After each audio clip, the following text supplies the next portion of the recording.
Hello, everybody. My name is Graham Elwood, and you are watching Political Vigilante. We're back in the studio, making my vegan guns just a little stronger. Every day, more pull-ups, more different muscle groups being worked, more vegan protein powder, because we got a long 4 years ahead of us, because we got to stay on top of it now. Trump's gone. I'm glad Trump's gone. I can say that. I'm glad Trump's gone. And who's replacing him?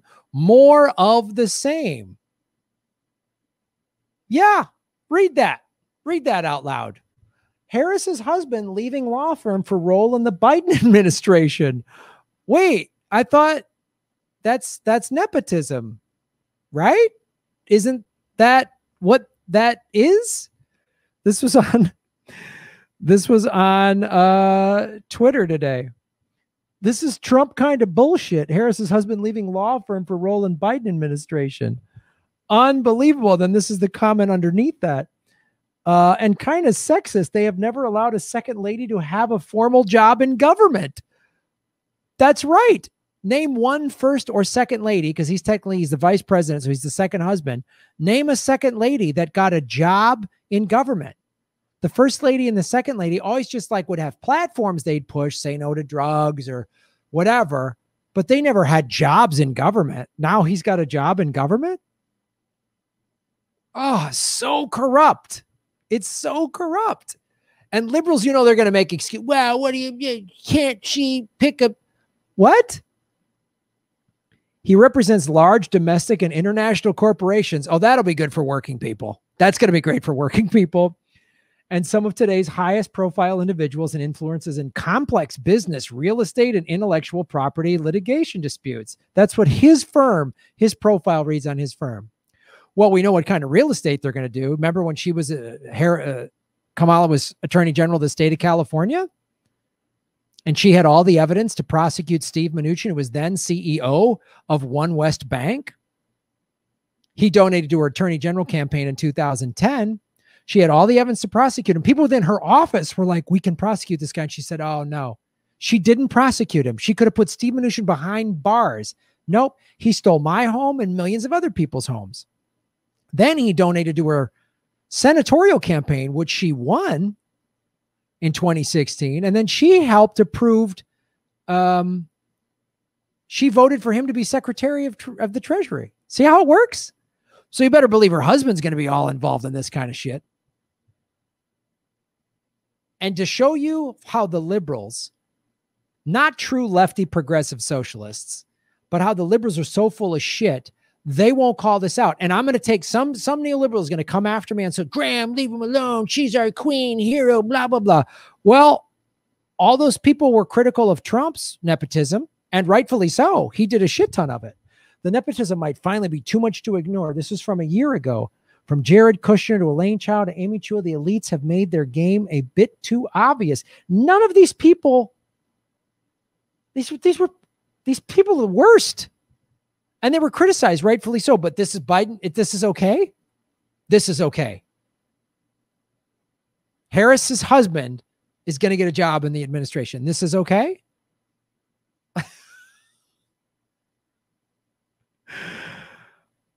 Well, I mean, Harris has a long history of really taking care of working class people, right? I mean, we all remember when she mocked people that wanted more schools and less prisons. Okay, so I say with all love and warmth that part of the concern also for people who are progressive thinking and liberal minded, or just progressive thinking in terms of just fix it, is that we all have these posters in our closet that is attached to a stick that we sometimes will card out when we're talking about criminal justice policy and those statistics that you first heard when we opened it up, incarceration. And we run around with these signs, build more schools, less jails.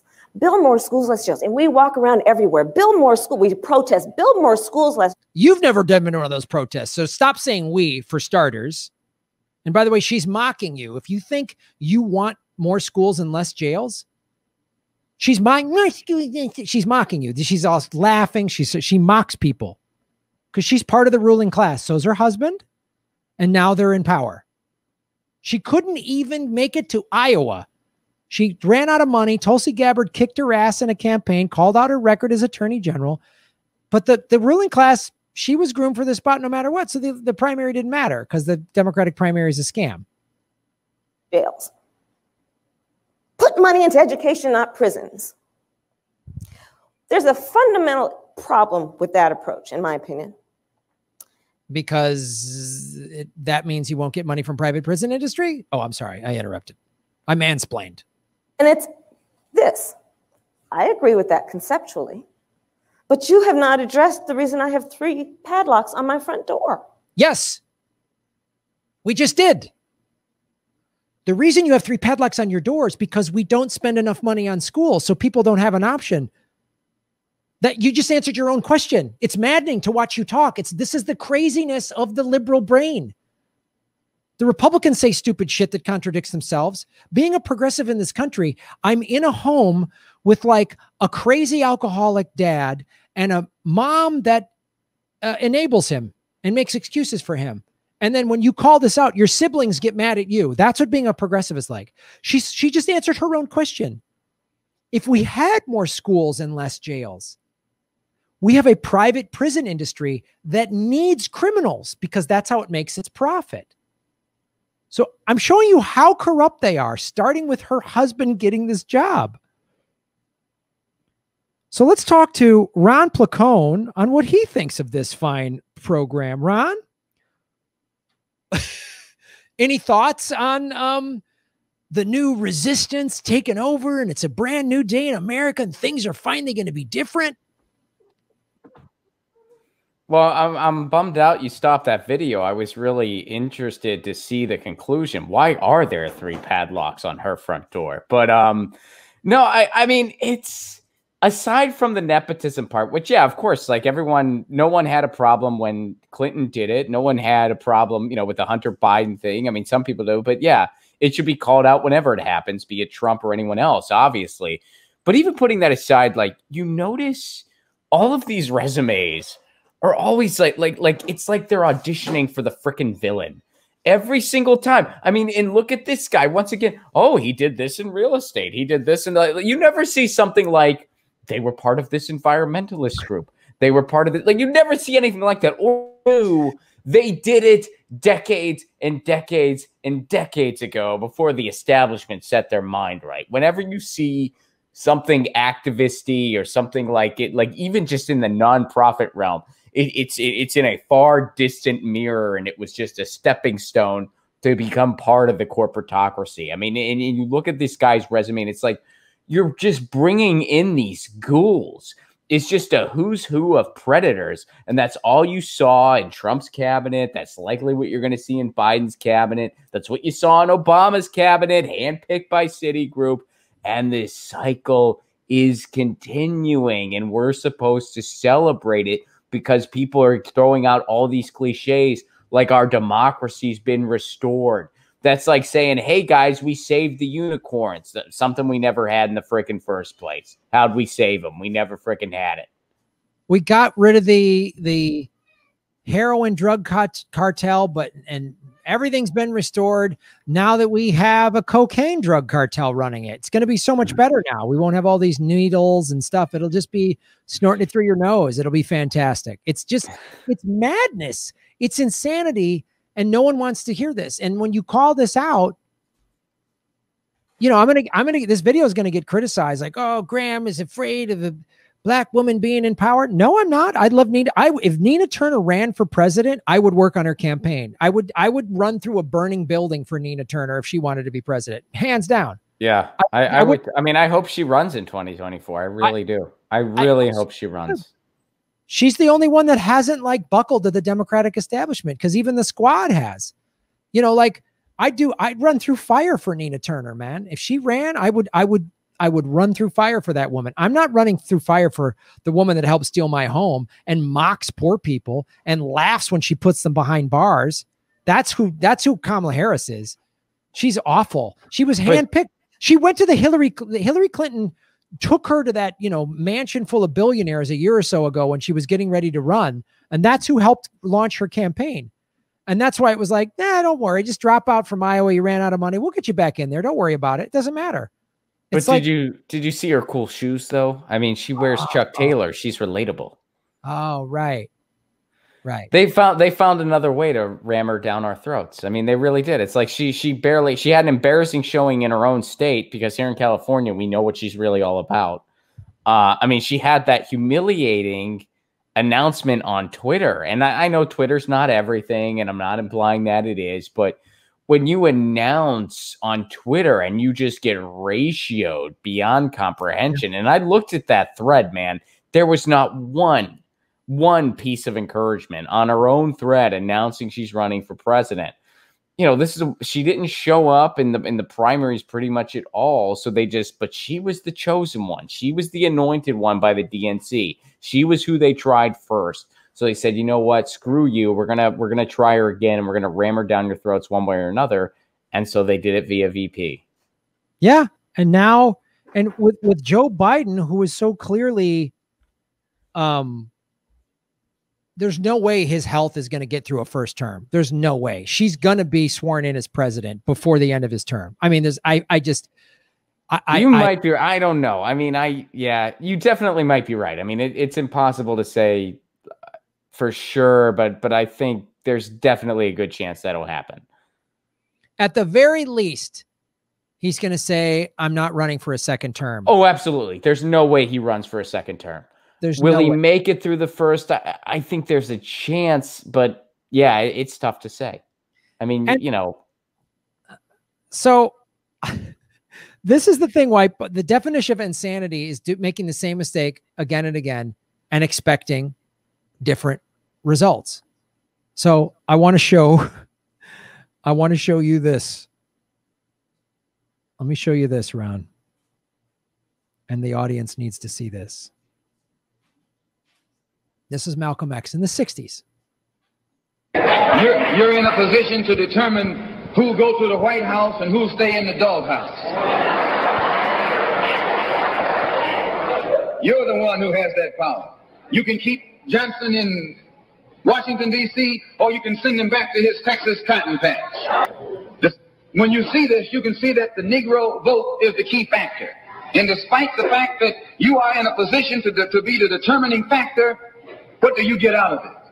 The Democrats have been in Washington, D.C. only because of the Negro vote. They've been down there 4 years. And all other legislation they wanted to bring up, they brought it up and gotten it out of the way, and now they bring up you. And now they bring up you. You put them first, and they put you last. Because you're a chump. The party that you bash controls 2/3 of the House of Representatives and the Senate, and still they can't keep their promise to you because you're a chump. Anytime you throw your weight behind a political party that controls 2/3 of the government, and that party can't keep the promise that it made to you during election time, and you're dumb enough to walk around continuing to identify yourself with that party, you're not only a chump, but you're a traitor to your race. So that's what Malcolm X had to say about the Democratic Party back in the 60s. Obviously, if he was around today, he'd be saying blue no matter who. I mean, clearly. I think it's fair to say. I mean, the Malcolm X quotes just land like lasers, man. Like they are just slam dunks on what's happening today. And it was over 50 years ago. Well, so do the MLK quotes that they didn't teach you in school. And right. Don't get me wrong, the ones they taught you in school were beautiful too, but the ones they didn't teach you in school, there was a reason for it. And of course, I mean, the Fred Hampton quotes, which by the way, Fred Hampton, 21 years old, that guy was when he was making those speeches, when he was mobilizing those people, 21 freaking years old. They put a bullet in the head. Panthers and working class Southern whites. Yeah. He went to them. I mean, imagine what that guy could have done had they not killed him, had they not murdered him. The FBI murdered him. The FBI and Chicago police murdered him. Yes. I mean, because he did that horrific crime of unifying working class people of different ethnicities. He's the one who said the heresy of capitalism creates racism. We are in a class warfare right now. I'm not diminishing the systemic racism we have in this country, which is awful. But as Hampton said in 1968, it was created, it was by capitalism. I mean, slavery was a capitalist endeavor. It was slave labor to do work because we make more profit. The genocide of the Native Americans in this country was, we need this land, we need its resources. It's early capitalism was in that imperialistic thing. It was all about money and resources and land and trade routes. That was what it was all about. And we're still doing the same crap. Yeah, man. We're in class warfare. Yeah. So, well, Ron, we have a show coming up November 21st. We're doing a Zoom show. Tell everybody about it. Well, it's on November 21st. It starts at 9 p.m. Eastern, 6 p.m. Pacific. And to get tickets, just Venmo Graham at Graham-Elwood, $10. And it's going to be our big Zoom. It might be our last one of the year. It might be our last big Zoom show of the year. We don't know yet, but it's going to be a big one. We're going to be doing some songs, some stand-ups, some election grievances. It's going to be a really fun gathering. So please, please join us. We're going to have a really fun time. And if I can also mention, this coming Saturday, my listener event, I have a punk rock special airing on Modern Retro Radio. You can listen to it at modernretroradio.com. It airs at 7 p.m. Pacific time, 10 p.m. Eastern. And afterwards, I'm doing a Zoom just kind of hangout. If you want to ask me any questions about the songs I picked or anything like that, just email me if you want that Zoom link. And of course, all of that stuff is free. So that's coming up this Saturday. And then on the 21st, me and Graham got our big old Zoom show. Venmo Graham-Elwood, $10 to attend that show. And make sure you specify it's for the November 21st comedy show, because I get people donating to my Zoom for other stuff. So just specify that $10 ticket for the 11/21 Zoom show with Ron Placone. So thank you so much, and support everything we're doing, everybody. Rockfin, Patreon, all that, and shave your knuckles for justice. Boom. Thanks for watching, everybody. Please hit the like button, the subscribe button. Go to patreon.com/Graham-Elwood and rockfin.com/Graham-Elwood, where you can support the show. Also, I have a Bitcoin wallet, a Bitcoin Cash wallet, and an Ethereum wallet in the show notes. We're taking cryptocurrency. I have a Coinbase affiliation link. We're going to be getting on some other exchanges. So that's how you support the show. Make sure you hit the subscribe button. YouTube is unsubscribing us at an alarming rate. I have a PayPal button at GrahamElwood.com. I even have a Venmo at Graham-Elwood. There's a lot of ways to support our show. We are getting crushed by YouTube. We've dipped under 73,000 subscribers because of YouTube. Thanks for supporting what we do.